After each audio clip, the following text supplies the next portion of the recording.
Jeremiah. Jeremiah 23. Take note, makita tayo that we are in a series in preaching. Every each day we are in the book of Psalms, and during Sundays we are in the book of Jeremiah, by alternating with other passages. So Jeremiah 23, basahan tayo dito nakabutbutan na mensahe na nagapukin niya po Diyos may sugit ibaga ni Jeremiah kalagito'y na tao. Beginning verse 1 go. Whom we are told the pastors that destroy the flock and the sheep of my pastures, say the Lord. Therefore thus saith the Lord God of Israel against the pastors that feed my people. You have scattered my flock and driven them away, and have not visited them. Behold, I will visit you, but the evil of your doings, saith the Lord. And I will gather the remnant of my flock out of the countries where I have driven them, and will bring them again to the folds, and they shall be fruitful and in peace. And I will set up shepherds for them, which shall feed them, and they shall fear and hope. There shall be nothing, saith the Lord. Behold, the days come, saith the Lord, that I will raise and deliver a righteous branch, and the king shall reign and prosper, and shall exchange judgment and justice in the earth. In the days of Judah shall say, and Israel shall dwell safely. And this is our sacrifice of the Lord our righteousness. Therefore, behold, the days come, saith the Lord, that they shall no more say, the Lord liveth, which brought up the children of Israel out of the land of Egypt. But the Lord liveth, which brought up the which he had sent the sons of David, of Israel, of the north country, and from all the countries whither I have driven them, and they shall dwell in their own land. My heart in the knees broken because of the prophets, all my foot shall and like a pretty man and like a man of wine and overcome, because of the Lord, and because of the words of his holiness. The lands full of pilgrims, swearing, and unholy, and the pleasant places of the wilderness are dried up, and their force is evil, and the force is behind. Although prophet spirits are profane, yet in the house have I found their wickedness, saith the Lord. Therefore their ways they are going to forsake their ways in the darkness, and shall be driven out and shall go away, and I will bring you out of them, even the year of their mistaken, saith the Lord. And I will sit upon the prophets of Samaria, before beside Baal, and close to the people of Israel fear. I have also the prophets of Jerusalem, and horrible things. They commit iniquity, broken lives, they spend it using the hands of evildoers, a man that returned from his wickedness, and all of them unto me as Sodom, as the inhabitants thereof as Gomorrah. Therefore thus saith the Lord God of hosts concerning the prophets, behold, I will feed them in the wormwood, and make them drink the water of God. From the prophets of Jerusalem is profaneness, gone forth in all the land. Thus saith the Lord of hosts, hearken not to the words of the prophets, that prophesy unto you, you make them drink, not God the Lord. He says still, despite me, the Lord said, you shall have peace, and they shall say, God that looketh after the regulations of his own heart, doing all that come upon you. Who hath stood in the counsel of the Lord, and hath received the Lord's word? Who hath marked his words and heard it? Behold, the whirlwind of the Lord is gone forth in fury, even as the whirlwind it shall fall grievously upon the head of the wicked. And the anger of the Lord shall not return unto the seated, and they shall not perform the those of the start. In the latter days you shall consider it perfectly. I have not sent these prophets, said Bernard. I have not spoken to them, yet they prophesy. But if they have stood in the counsel and have fixed my people to hear their words, that they should not turn from their evil way, and from the evil of their doings. And my God command, said the Lord, and not the prophet. Can any hide himself in secret places, that I shall not see? Said the Lord. Will not I fill the heaven and the earth, said the Lord? I have heard that the prophet said that prophesy lies in my name, saying, I have dreamed, I have dreamed. How long shall this be in the heart of the prophets that prophesy lies?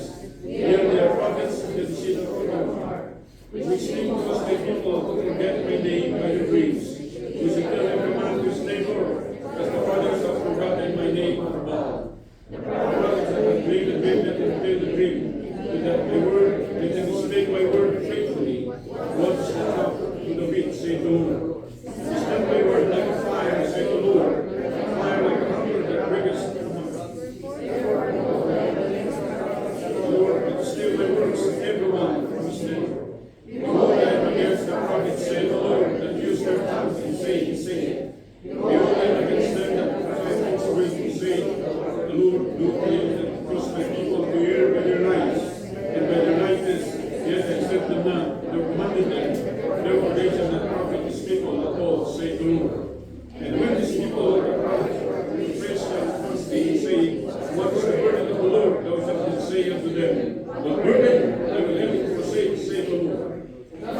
prophet and the priest and the people that say, the word of the Lord, I will even punish that man in his house.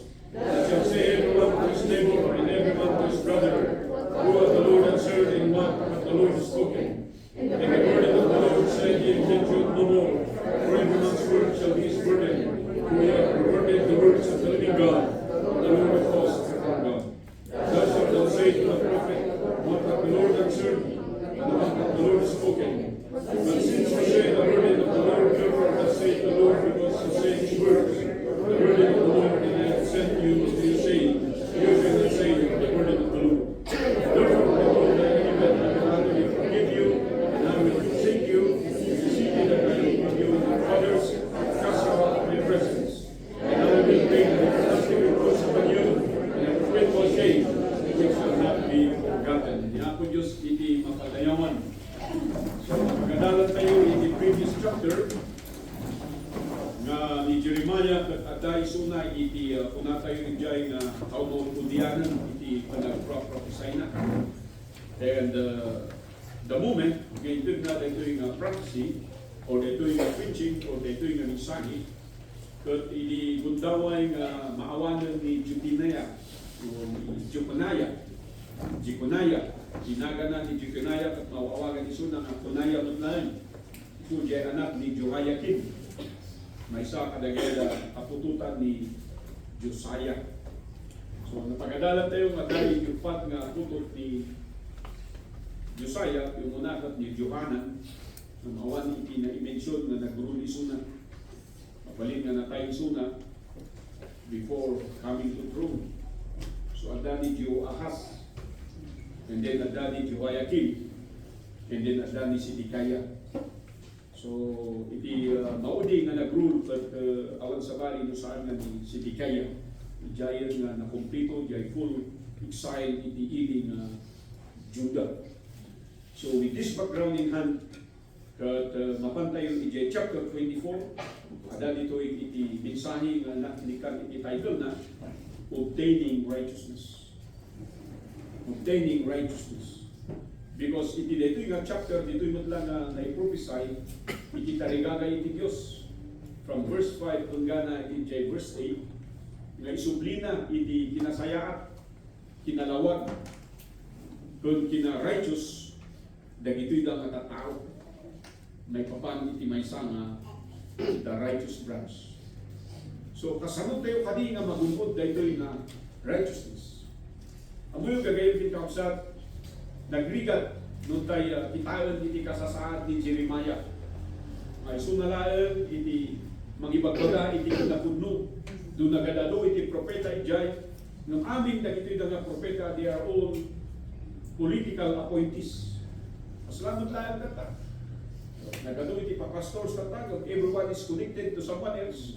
And that someone else is connected to this. Iso may nagrigat iti kasasaad ti simbahan na moyo lang mag-trace. Lumod kayo, nagpiksat yara sa asyo. I-share ni Brother Jadri na iti aramidan tayo mga programa dito at kultuladan, nagipid na ito mga simbahan. Makita yung anniversary da, i-memorize naman tayo. And then nagadayang people da, ag-BYI naman tayo. So, uray man ada tayo iti sulsulin at nga lugar. Kung na tayo mga barbaryo, magyaman tayo, nagito'y nga simbahan ni Gay Ciudad, madamdamag na, nagito'y nga testimony and they are following it up in their lives. And kasi kumay, ipagbanagan iti simbahan. Isu kumay, iti kuna tayo nga balinan nga, kuna tayo nga hantan, tayo pa nga na reach kumay yung standard, nang isu iti makita na iti na doon mga churches, kat isumat iti tulanan. No, amo yung gagawin kitapsat aday iti may sangabanag na mabalik na kopyaan da iti aramid tayo. Nung saan da nga makopya iti pamadi tayo awan sa ina. Faith is the difference speaker. Kung dahil nga faith gagawin kitapsat kat mapasama nung dyan pamati ni Jeremiah kat iso iti pamati iti kung galmay sa kalay. Hanga nagbirok ni Jeremiah iti connection, saan nga nagbirok iso na iti supporter, saan nga nagbirok iso na iti siya, sino man nga kapelos. He stand by himself because he know that God was with him. Sabay kumata dagitoy nga klase nga conviction isu iti i-aplikar tayo, iti biyag tayo akas may sa napudungan naman. Ti daytoy nga chapter 23 no makita yung gagayong tinkamsa ijay o udi na pasent na daytoy ang nangruna jay kunanay jay verse 33 igana jay verse 14 may papan iti burden. Adu ti man ikasaba kastoy man iti burden iti Dios. Ngam kuna iti Dios nga awan iti serbina dayta. No, saan tayo nga ibiyag jay kundo nga pamay? Mabalin nga jay sao at mayat, no may kaniwas dayto jay arami ket awan ti serbin ijay ibagbagatan. So dagitoy da iti problema during the time of Jeremiah that I'd like to picture it that it is also the problem in our time today. So dahil italo nga puntos, and I have barely 30 minutes to share to you, dagitoy lang nga puntos tayo. Nakabutbutan niya kunana ijay verse 1, Who be unto the pastors that destroy and scatter the sheep of my pasture, saith the Lord. So during the time nga may deliver daytoy nga mensahe, daytoy nga prophecy, saan pa'y nga napasamak daytoy? Nga minkadangan niya po Diyos, iti condemnation na kadagitoy da nga pastors, kadagitoy da nga leaders. Nga isuda iti mangikos, isuda iti rason, apay nga dagitoy da nga tattao iti Diyos, apay nga dagitoy nga congregation iti Diyos, ket mapukaw da, wenno rumuarda, ma-exile da. Amo yung gagayong kinkakabsat, saan nga jay may bagam ijay nga para kinyak ket kastoy gamin. Siyak gamin ket kastoy, it cannot be. Masapon nga kitaan tayo dayta, may papan iti sasaon iti Diyos. Pagkunana ijay verse 2, Therefore thus saith the Lord God of Israel against the pastors that feed my people. So hindi natin sinasabi na itong mga pastors na ito, itong mga church leaders na ito, hindi nila feed yung congregation. Pinapakain nila. Pero anong sabi rito? You have scattered my flock and driven them away, and have not visited them. Behold, I will visit you, the evil upon you, the evil of your doings, saith the Lord. So ikandam niya po Diyos iti judgment na. Because in verse 3, and I will gather the remnant of my flock out of all the countries. So ibagbaga na dito, dagito'y nga, maipaladaw, maiparwar. No apay nga, na-exile na gito'y nga tattao, apay nga they were cast away. Apay nga they are thrown out iti promised land because iti mensahe dagito'y nga false pastors. Mensahe dagito'y nga false prophets. Nga tininggal da nga kunada nga agpaiso ta isuda iti inyasain iti ari. Isuda iti pinili dagito'y nga ari, dagito'y dalang ti adati authority na nga agsao, dagito'y dalang iti nikak iti permit na nga kasaba ni Jeremiah kat saan yung nga denggan. Apayaya, puros negative ti ibagpagana. You see? When the political leaders connive with the spiritual leaders, you gain nothing but lies. So ito muna nga puntos tayo dito I say it as the woeful workers. We cannot obtain righteousness if we keep on following and believing the woeful workers. Nung kuna tayong mga woeful workers, dagito'y da iti unrighteous pastors.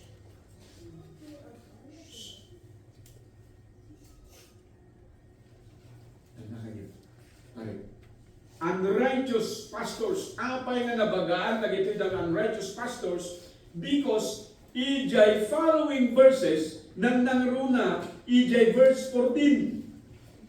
I have seen also in the prophets of Jerusalem an horrible thing. They commit adultery. Ito na. Normal kinyada. Iti commit. Dito yung adultery. Ibig sabihin, may asawa siya pero ng bababae. A married person pero they fall into this kind of relationship. which is adulterous relationship. Ang daming ganyan sa mga churches. At sabi pa rito, and walk in lies, they strengthen also the hands of evildoers. Ito'y tangay nga, na-disqualify ka na nga. Because you are an adulterous person, pero ibinalik ka pa sa pulpito. Ito ang verse.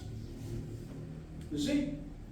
They strengthen also the hands of evildoers, that none that return from his wickedness. Kaya hindi nagbabago ang church. Walang pagbabago sa loob ng church, sa loob ng congregation. Why? Kasi ganyan ang namumuno sa loob ng simbahan. Grabe na dito na kakabsa. Kunanay jay, they are all of them unto me as Sodom, and the inhabitants thereof as Gomorrah. What is the sin of Sodom and Gomorrah? Ito, sexual perversion. Kiniklaim nila na tama yung kanilang ginagawa. Bakit? Kasi ginagawa ng kanilang mga leaders church leaders at political leaders, naging normal na sa kanila ito. At yan ang nangyayari sa kapanaunan natin ngayon. How I wish, and I pray always that God will give you wisdom so that you will choose what is the right faith and what is the right church. Kung saan ka mag-attend, kung sakaling wala ka man dito sa church. Ito ang mga righteous pastors na mga ito. Marami sila, at kahit binibigkas nila ang salita ng Panginoon, magandang pakinggan, pero walang power, walang pagbabagong ibinibigay sa buhay ng bawat isa. Kaya nga, dinidescribe dito, wickedness increases. Bakit po ba?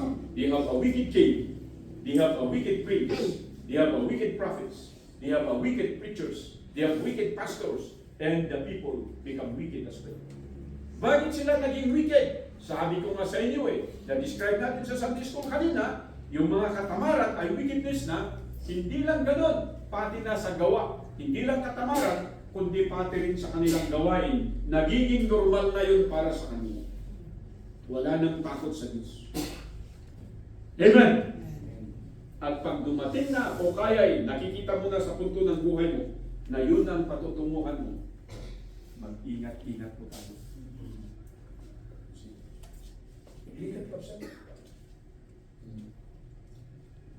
Secondly, hanlang na woeful workers na ito or unrighteous pastors. Kasi pag sinabi natin workers, kasama tayong lahat yan, mga leaders.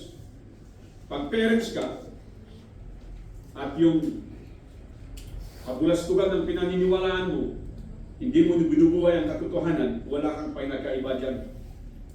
Darating yung judgment ng Diyos para sa iyo at para sa iyong pamilya. Kasi sabi dito minensyon dyan, buong angkan mo magsasuffer dahil lang sa kalukuhan o kaya'y kasalanan natin.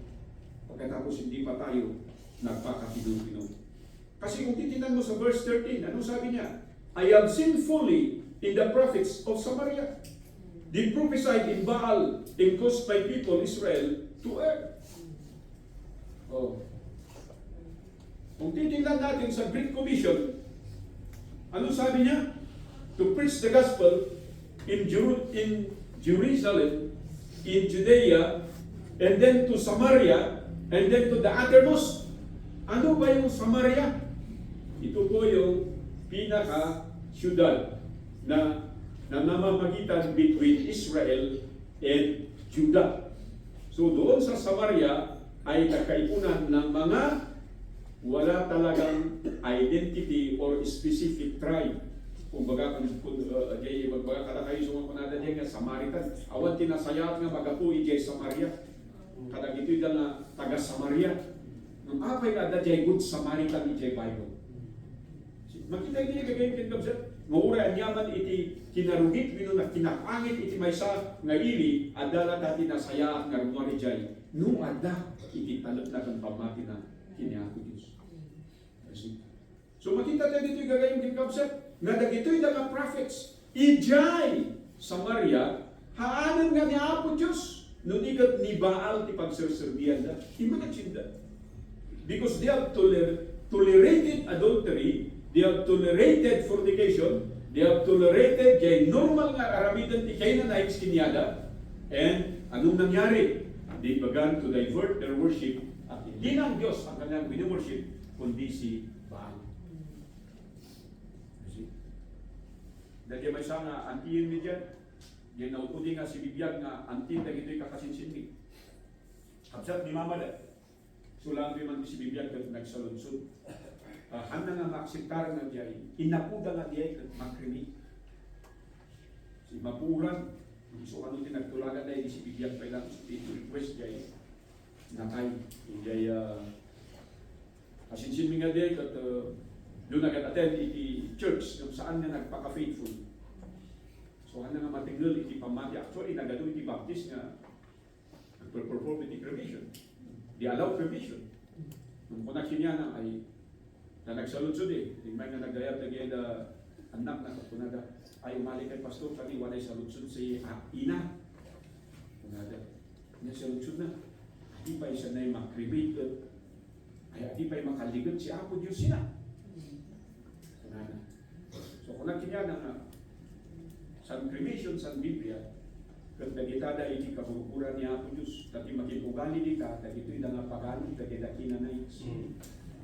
Handa nga paluron iti lasag iti tao, handa nga paluron iti biyak, kada ito'y nga lasag, bagi niya Apo Diyos, iso nga dapat marunod na ito in a natural way. Ay ta, inayan pa, kung kulang yan pa ka. Ito'y may dagito'y na duma nga pakatag, din-din da. Hindi pa nadagsun na ibaso muna di nadagsun na ibaso. So masabay kumanta, numan siya sa liquid sa sana natin may kumati mang tutulan din na tao.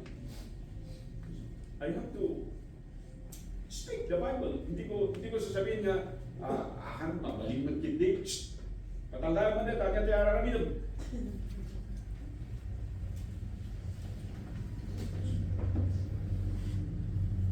I have to speak the Bible as it is. Hindi pwedeng i-comfort ko. No. Nung tinadto mga pastor sa ta, agi bagada iti nadumado mga comfort. Tapno lang maapis, jay puso iti tao. Tapno lang kayatan dagay dagdengdengan. Para kanya, I cannot do that. I have to speak the truth no matter how hard it is. No matter yung masaktan yung tao, but the truth. Sabi nga, bahala ng Diyos yan, basta minensyon mo eh. Mamo yung gagawin kay Kapsat, iti problema, di verse 13, kasdadan iti kaduan nga pastors tata. They are actually worshippers of a different God, but not the God of the Bible.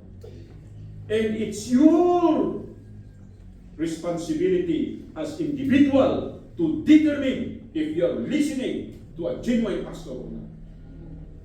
To a one who is sent by God or someone whom he did not send. Kasi sabi dito, they prophesy.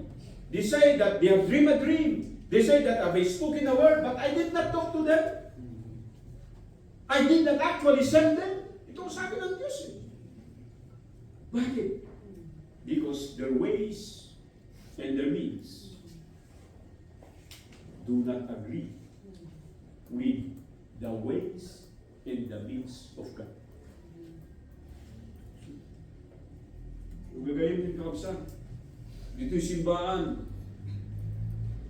Hindi na rin tayo yung disiplina. And hanggang mabalin nga di standard, dahil ko mati standard. Hanggang mabalin nga ibawa tayo, tapno lang i-accommodate natin siya, sino man pala tayo dito.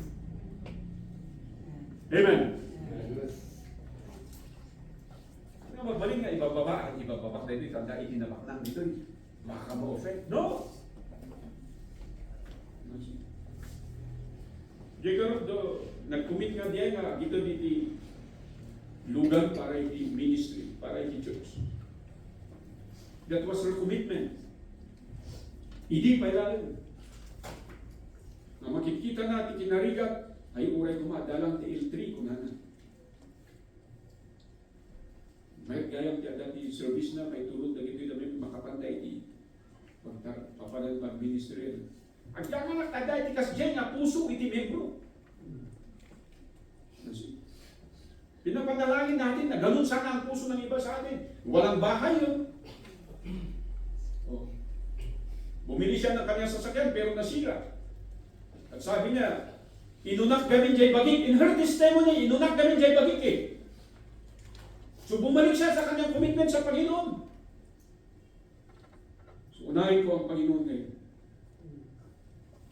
And success upon success is coming in your life. Pero tayo dito, dami nating professional dito. Anong commitment niyo para sa ministry? May mga bahay nga kayo, may mga sasakyan nga kayo. Yung iba sa inyo dito, akala niyo, hindi ko alam ang sikreto niyo, alam ko. Hindi kayo British, pero taga-London ka. Dami mong loan. Saan ka nag-loan? Para sa pamilya mo? Para sa sarili mo? Kailan ka nag-commit para sa Panginoon? So walang ganyan. Bakit wala? Kasi wala nang sakripisyo eh. Itong mga taong ito, hindi nila alam ang sakripisyo ng kapanahunan ni Jeremiah. Ang hinahanap na lang nila kung ano yung makuha nila sa ari, anong mapapakinabangan nila doon sa kanilang leader. At ganun din yung sinunod ng mga taong ito. Kaya nga sabi ng Panginoon, they were scattered. Why? Because they followed these false leaders. These willful workers. At sana hindi tayo ganun. Yung pangalawa dito, nakakatakot kasi sumusunod ka sa false teaching, yung mangyayari sa iyo, yung natural na resulta niyan ay wind of wickedness. Alam niyo yung hangin? Di ba kailangan natin yung hangin? Kasi sabi na, hindi lang wind eh. Sabi ng Bible dito, sabi ni Jeremiah, it's a whirlwind. Itong hangin na dumaan at dumapo sa mga tao. Ano ang resulta? Wickedness. It's no longer righteousness yung kanilang hinanap. Naging makasarili sila. Na makita dito ano kunana verse 18. For who had stood in the counsel of the Lord, and had perceived, and heard His word, and who had marked His word, and heard it. Kita niyo? Sino iti talaga ng tarigagay na magdagdag iti sao ni Apo Diyos? It's a question mark, kasi wala. At sabi niya, who had marked His word and heard it? Sino kadagay na nag-take note? Take note ko man dito, so that I will read the Bible. Ganun sana tayo eh. Pero mga tao, as lamang nauawatan, nung mahal na makita iti panagbiag mo. You see? Lang may isang miniro nga mau-orient ka ti safety. Hangka nga dumdumag, idadakad niya unag. Sikati ng buruan na sukit yung aksidente. Hindi ka nakikinig eh. Ganun din tayo sa salita ng Panginoon. Dapat meron kang desire. Tumayo ka at talagang hintayin mo yung mensahe. At yung mensahe niyan, sasabihin mo, para sa akin ito. At yung mga mabibigat na salita diyan, tandaan data apaya, tahan nga umaikin ka, apaya, Diyosa data. Kat dagito'y damat, nagbabalo nga blessing. Alayong mo data, apaya, dahil tati karigagaya. These are the types and qualities of congregation we ought to become. Pero bakit hindi nangyayari? Because of the wind of wickedness. Ano ito? Kung yung willful worker speaks about unrighteous pastors, ito naman, wind of wickedness are unruly people. It's the congregation, it's the people in the whole, as a whole. Itartarayan iti panunugdan amin na may kaniwas iti pagyatan iti ako. Ano siya? Kaya ko na ni Brother John Ray, mamimiss ko dito yung church. Mamimiss ko dyan ministry.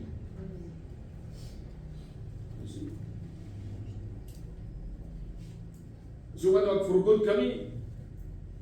Imbaga ko kini bakit nga, hindi kami magkain nagya. At may sulat at may involved iti ministry. Nauray siya trabaho. That should be, kasi diyan mo maikilalaki. Hanga diyan, dun mo ni bakit mo, trabaho, tapno siya, at makarelax. Kung mga kinyana, gudong kayo. Then whenever you engage in business, it should be a business that is right. Huwag kayong maniniwala sa mga easy money dyan. Magiging scam lang yun. Kasi palagi, ilang taon yung kanyang misis doon, lahat ng lalaki po na-scam. Sabi ko, huwag na, tigilan ninyo, you have a family na. You have to work and save for yourself. Doon kada kayo dito eh, dadalagaw di pamilya mo. Bigyan pa lang damang kanina. Okay ko man, faithful damang kanina, ano? Kaya kung makita tayo dito, because the wind of wickedness, ano ang magiging resulta? Sabi dito eh, behold, a whirlwind of the Lord is gone forth in fury. Even a grievous whirlwind, it shall fall grievously upon the head of the wicked.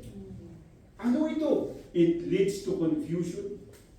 This whirlwind o this wind, para sa mga wicked na tao, there will always be confusion. Hindi mo alam kung anong susundin mo. Ito ba ang tama?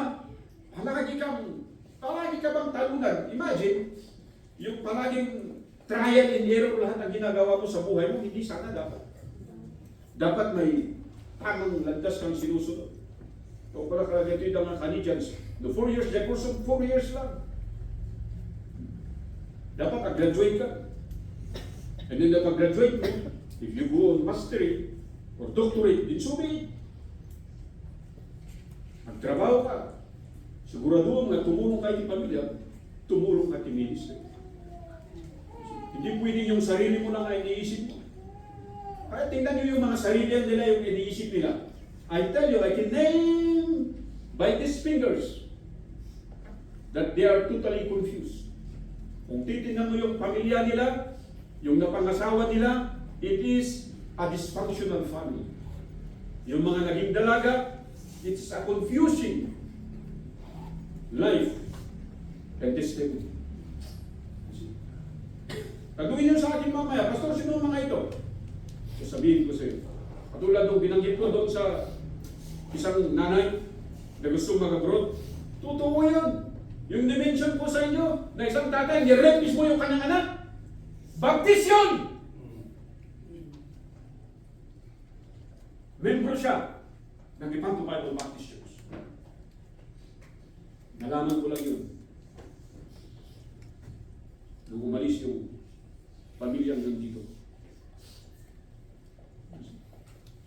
Yung mga naging devotion, yung anak, naging user, Baptist yun. Pero sa kahiyan, iniwan yung Diyos. Why? Because you go on something that is contrary to the will of God. In search for money. In search for financial stability. Yung sinasabi ko sa inyo, ngayang people natin ngayon, 1 point lang yung kulang niya para mapabiling siya sa top 10 na bar examiners. Kaya may sulat siya sa SGB. Hinahire siya. Pero nagkonsulta sa akin. Sabi ko, mapupunta ka sa Maynila. Malapapalayo ka sa church. I'd rather have you here. Napakasimpleng buhay. Pero may ministry kung saan ka nagsisilbi. I praise God because she heeded my advice.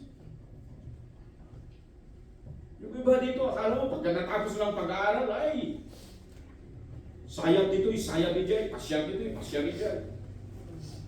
Malipatan ka niya. Walang direksyon ng buhay.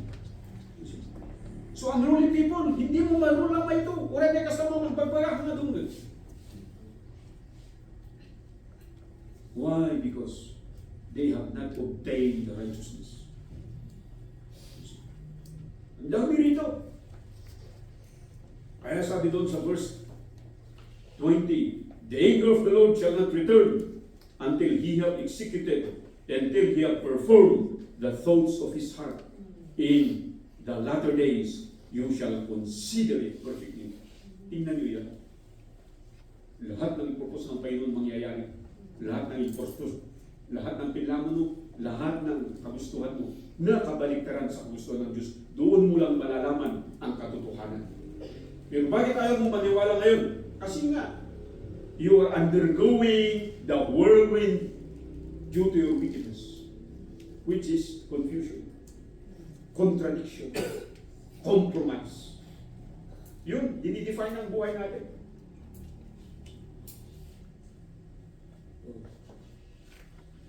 Birthday parents, ito yung tao. Membro dito yung church niya. Ito meron yung agabrod na kita danak yun. Ano nga dapat? Napunta kanayon na magbaga kisudan na kahit na din dun. Ang kaya, kwarta daw din na yung batin niya. So, ano nangyayari na yan? Suffering ang resulta. Ngayon mo sasabihin sa akin na pera pala yung nagpapasaya sa tao. Hindi sa lahat ng bagay. Amen! Hindi sa lahat ng bagay. Hindi lahat ng may pera ay masaya. Mayroong mga tao, walang-wala sila pero masaya sila. Hindi ko sinasabi na kailangan mawalan ka para masaya ka. No? We also need money. But be careful. Do not let money manage you. But manage your money properly. That is, do not let the weight of wickedness make you a drone. Makinig ka ba? Yung kailangan natin, yung makinig yung mga members ng church. At yung panghuli dito, ito ang kailangan natin ngayon. Kasi sabi ng Panginoon, in verse 24 up until verse 32, ito yung sabi niya, meron bang hindi ko alam? Sabi ng Diyos, can any hide himself in secret place that I shall not see him? Do not I feel heaven and earth, said the Lord. I have heard what the prophet said, that prophesy lies in my name, saying, I have dreamed a dream. Then you take it. So, ano yan natin kakabsat? The worthiness of wisdom. No anya, iti kabalor, iti wisdom. Iti wisdom kayo yung kakabsat. Kung saan nga jay, inadal mo, outside iti Biblia, wisdom comes only from the Word of God. You do not gain this if you have a master's degree or doctorate degree. It comes from understanding the very words of God. Anya iti balor na dito'y awan sa bali no saan nga unadulterated praise. Unadulterated praise. Ibig sabihin yan yung aawit ka na punong-puno ng pasasalamat sa Diyos. May involve ka sa ministry and there is no complaining to you. You look at it as a privilege. Yung magsulwin, yung mag-join sa Bible study, not everybody can join, but you are there. Yung iba nga, busy-busy. Pero ikaw, kahit busy ka, you set aside your time, bakit may ministry? Ito yung sinasabi ko, unadulterated praise. Walang masabi sa iyong pagsamba sa Panginoon. Walang impurity. Sana ganun tayo. When we obtain that righteousness, we will practice unadulterated praise. Hindi rason yung edad mo. Hindi rason yung kapansanan mo. Hindi rason yung kahirapan natin para hindi pasalamatan ng Diyos. Amen. At lahat ng gumawa dyan, napakaraming kwento sa Bible. They are a living testimony kung paano sila pinagpala ng Diyos. Sana matuto tayo dito eh. Kasi sabi rito, una na dito yung kakapsa. Dito yung mga uding verses. Therefore, behold, even I, will utterly forget you, and I will forsake you in the city that I gave you and your fathers, and cast you out of my presence. Ganyan katindi ang Diyos. He does not tolerate wickedness. He does not tolerate any form of sinfulness. He wants us to be always humble, to be always loving, to be always submissive to Him. Yung sinasabi ko, pasasalamat lahat sana. Kung umawin ka sa choir, dapat you should be thankful. Hindi na naghanap ka ng rason para hindi makapag-choir. Agyaman ako, hindi dahil man, kabago-bago rito, pero nag-choir. Napakaraming old members dito, pero hindi makapag-choir. Ano pa? Ito yung daras-rason pa. Yung kinupurmiti pag bisibisiyan tayo, halaka ka nga mas daw, nakaputi ka bibisin, bisi-bisi ka man, iti problema iti biyakin, hanga sumarsar doon. Because you have never been busy for God. And that is the wisdom, the worthiness of wisdom. The value that you must realize, the value of this. Kung paano ka pahalagahan ng Diyos, ay nakasalalay kung paano mo siya pahalagahan sa buhay mo. Mahalaga ba ang Diyos sa buhay natin? That is a question. You need to confirm. And you need to ask for that today. To ask that today. Pero God, Heavenly Father, at ito'y kami tatangad sa kapalagipan kami, ito iti mensahe ni Jeremiah. Servida ito ako Diyos, na pamagbaga, pamalagi. Warning ka na kami. Sabay kumakatulungan, hindi puso ka rin natin, hanggang may sakat. May isang abanag na maliplipanan niya ako Diyos.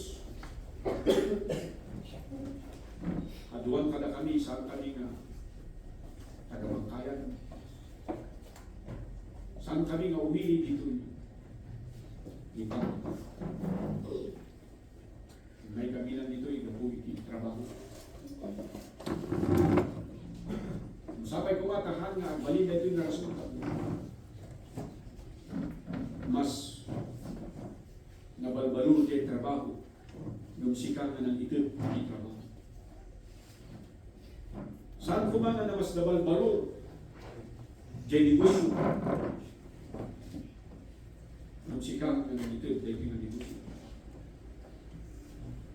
Kada gitu yung eskwila ni, sabay kumata saan nga nabalbalo yung eskwila. Yung sikang ang ipalubos, at nung maka-eskwila, eskwila na kanapunin. Uray iti pamilya, kada kami, iti adati asawa da, nagbaliw iti pamati da, mas faithful da, iti babalasan ng babaros da. Saan kumanta? Dagito'y dati ang balin nga baal kada kami. Tumumi ng sikat ni Diyos sa kabalin. Awan ti mailimad kin ka. Sapay kumanta sa amin ng malipatan. Dagito'y nga righteousness. Taligagay ni Jeremiah may palagip kada dagito'y na natatao. Dagito'y mabundaway. Iso kumati mabundaway. Ang mumi nga mangkita, kada gito'y dahil na palso nga propeta, na nagipon, including pastors and preachers. Nga saan nga umanaw yung itibiyag ka, iti sasaon. Mahasima ko Diyos. Saan kami nga kaslang aso? Tao kami ako Diyos. Pada iti puso kong panunod mi. Pada iti sirit nga ito. Ang mumi ko mga mangkita, no anyati usto kung saan. I beg and pray, Father God, let that wisdom come to your people. Kung naroon natin may balor niya ako, Diyos, hindi kinadiyos mo. Kinadiyos mo. Dahil ito'y na magagayong ng bisitas mo. I just pray, Father God, that even then, we pray to you today.